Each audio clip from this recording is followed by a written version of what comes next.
That rain from overnight is out of here, and we are left with some cloud cover hanging in there, but it's beautiful. We've got it at multiple levels there, but with the sun shining through them all, and a big turnaround from the overcast and wet morning that we had.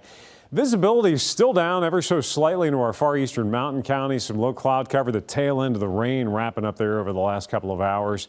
And if you look at the max track, there it is, the last of those showers gradually working their way east and exiting. By late this morning, it was no longer an issue for us, and even when it went through overnight, it stayed fairly light.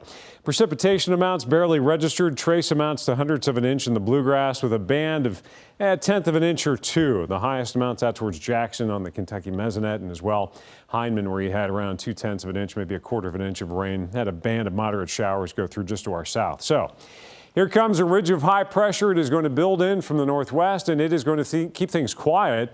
And we are going to stay awfully chilly during the day and cold overnight. Now, earlier in the week, the moisture gathering down south, it was looking like a little bit of that may graze our far southeastern counties. We'll keep a very low-end chance in there, but I think this high is going to help shunt most of that off to the south, and it shouldn't be an issue.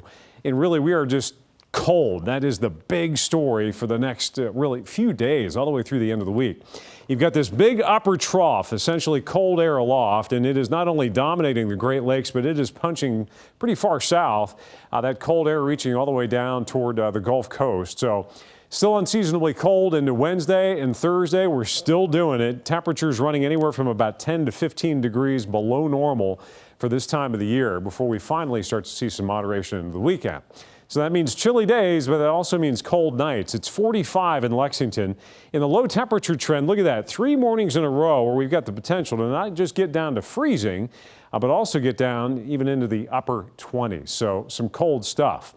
Frost advisories out in the mountains tomorrow morning. Freeze warnings out for the majority of the area.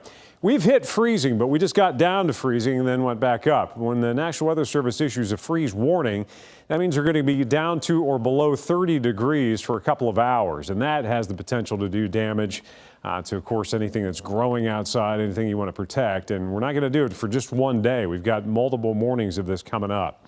49 degrees in Lexington, partly sunny, a chilly afternoon, but a quiet one. That rain that came through is over, and then we get down to the upper 20s. It's a mostly clear and cold night tonight with that freeze warning in effect. And if you look at the next 3 days, you'll notice that consistency in the highs and the lows. So even after getting down to the upper 20s briefly tomorrow morning, by 9 o'clock in the morning, we're still only around the mid-30s. So it is going to be a cold morning tomorrow. And it looks like it'll end up partly cloudy into the afternoon. But notice how the highs are struggling, only in the 40s for those highs. Then you get into Thursday, and we're still in the 40s for highs. We're still in the upper 20s for overnight lows. So we've got the potential for a cold run of days that'll really just kind of nix potentially a lot of things that are still, limping along as far as the growing season is concerned. Into the weekend, we do see some moderation in temperatures, and there are signs out there. We'll bounce back. We'll warm up, but it probably won't be until next week, Dia.